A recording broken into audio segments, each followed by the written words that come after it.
Mitologia amazônica, cidade encantada, boto amante no fundo das águas, cobra grande, ritual e pagelança, cidades ribeirinhas, tendo o rio como condutor da vida.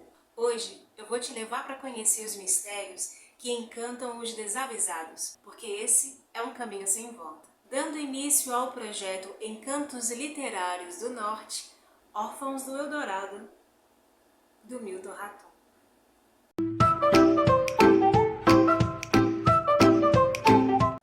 Oi, tudo bem? Eu sou a Amanda Machado, bem-vindo à Casa da Amanda, e hoje eu vou começar um projeto que eu já queria fazer há tanto tempo, e eu sei que é um projeto importante, porque a minha ideia é dar voz aos autores, aos livros, à cultura, às ideias, ao todo dessa região que infelizmente não se tem tanto acesso assim comparado às outras regiões do Brasil. Eu sou amazonense, eu amo essa terra e tem tanta coisa maravilhosa, tanta coisa incrível. Na verdade, meu ponto de vista, no Brasil, nós somos privilegiados em relação à cultura, porque há uma mistura tão grande que infelizmente começou de uma forma extremamente dolorida, extremamente problemática. A gente precisa levar isso em consideração com certeza. E é tão interessante a gente pensar no viés da literatura, de perceber que alguém nascido, por exemplo, no sul, no centro-oeste, não vai ter ideia do que significa algumas coisas que são relacionadas ao nosso dia a dia, aqui no Amazonas, lá em Tocantins, lá em cima no Amapá. Por isso eu estou dando início ao projeto Encantos Literários do Norte. Região norte do Brasil, aqui nós temos 7 estados: Amazonas, Pará, Acre, Roraima, Rondônia, Tocantins e Amapá. E a minha ideia é levar para todo mundo que tem vontade, curiosidade e interesse, literatura desses 7 estados. Ainda que o conteúdo seja em relação à região ou não, não tem problema. Minha ideia aqui é mostrar os escritores maravilhosos que a gente tem por aqui. Se você tem interesse, continua aqui comigo. Se você quiser indicar livro desses 7 estados, indica aqui, por favor. Vamos ler, vamos conhecer muito mais dessa região que você não vai se arrepender. Dos escritores aqui da região norte, Milton Ratum tem sido um dos nomes mais conhecidos. E esse livro, Órfãos do Eldorado, foi usado como base para um filme com o mesmo título, que tem várias atores e atrizes consagrados, como Daniel Oliveira, Dira Paz, Mariana Rios. Eu vou deixar aqui embaixo para vocês o trailer desse filme e depois você me conta o que achou. Bom, Órfãos do Eldorado é um livro que desenvolve conflitos de gerações, que é um tema bem conhecido no mundo de uma forma geral. Arminto é o tema central dessa história. Ele também é o protagonista e o narrador. Aqui estamos entre o presente, o passado e o futuro, tudo isso tecelado com mitos amazônicos, de acordo com pedaços dessa história que o protagonista quer nos contar. Nesse livro, as lendas, elas são muito mais do que história.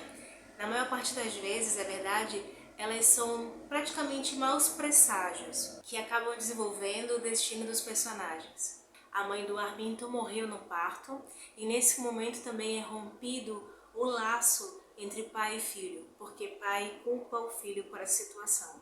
Para você entender a dimensão disso, eu vou ler para você esse trecho.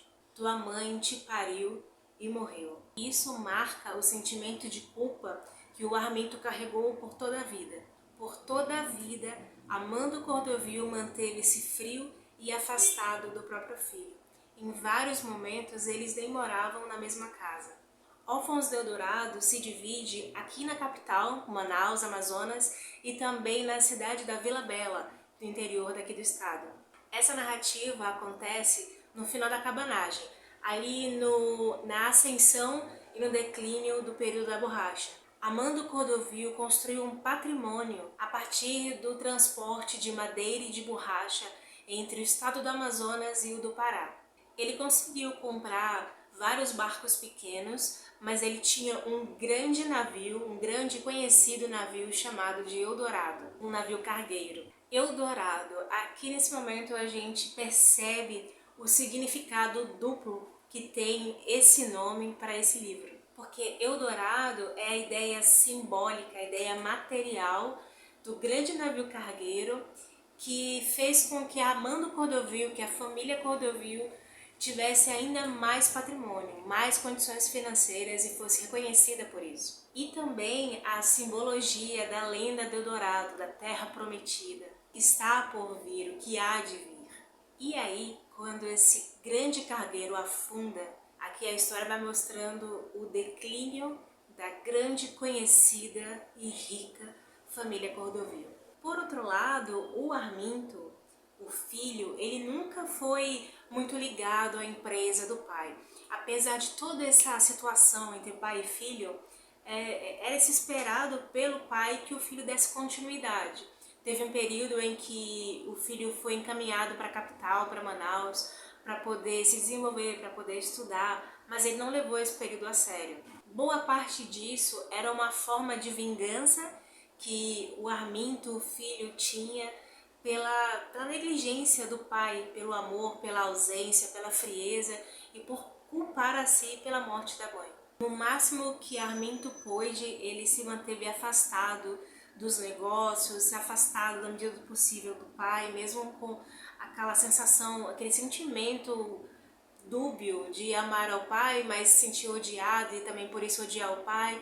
Então tudo isso fazia com que ele se afastasse o máximo possível e se refugiasse em Vila Bela. É naquele terreiro de infância em Vila Bela que tanto o pai quanto o filho se sentiam protegidos, se sentiam em casa. Cada um por motivos muito especiais e muito específicos. E é lá também, em Vila Bela, no interior do Amazonas, que a mitologia amazônica é muito forte para aqueles moradores. A mitologia indígena se desenvolve a partir da margem do rio, através da lenda da cidade encantada, escondida debaixo d'água, o Eldorado submerso. Você conhece essa lenda?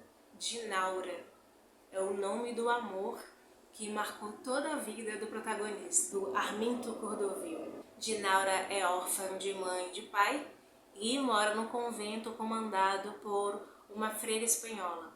Apaixonado, Arminto vai se desfazendo de todos, de tudo, tentando viver o máximo que ele pode pelo maior tempo que ele consegue esse grande amor. E aí, nesse desespero todo, uma única noite de amor. E a descrição dessa noite, desse momento, é muito bonita. Dinaura tem descendência indígena e aí o Milton Ratum vai fazendo toda uma descrição dela se despindo, o contexto ali em relação a onde eles estavam, o momento em que eles estavam vivendo, a idade deles e aquela paixão avassaladora de juventude. Mas dali em diante, Dinaura vai mantendo distância, vai deixando apenas um bilhete ou em outro momento algum comentário até que ela some. Reza a lenda que Dinaura havia fugido para o fundo do rio e agora ela habitava a cidade encantada. Louco, insano, Arminto se propõe a gastar as últimas moedas que lhe resta tentando encontrar Dinaura. E é nesse momento dolorido que a gente começa a entender a realidade das meninas moças que habitam as margens do rio. Meninas que são possuídas contra a própria vontade por pescadores, por caçadores, vendidas ou doadas pelos pais como órfãos daquela margem, órfãos dos rios. Aqui se destaca também uma importante tradição oral dos contadores de histórias. E no fim do livro, quando você fechar a última folha, tenho certeza que você vai ficar com aquela sensação: será que tudo isso que eu li realmente foi apenas uma história? Realmente foi uma história contada de geração por geração? Ou se tudo realmente aconteceu, com o personagem principal ainda vivo, existindo pelas margens do rio? Ninguém quis ouvir essa história. Por isso, as pessoas ainda pensam que moro sozinho, eu e minha voz de doido. Aí tu entraste para descansar na sombra do jatobá, pediste água e tiveste paciência para ouvir um velho. Foi um alívio expulsar esse fogo da alma. A gente não respira no que fala? Contar ou cantar não apaga a nossa dor? Esse é o primeiro livro resenhado para o projeto Encantos Literários do Norte. Estou separando uma playlist só para isso. Eu espero que você tenha gostado. Comenta aqui pra mim, me dá sugestões, me dá ideias, eu vou gostar pra caramba. Você que me acompanhou até o final desse vídeo, meu muito obrigada. Um beijo e até o próximo vídeo aqui do canal.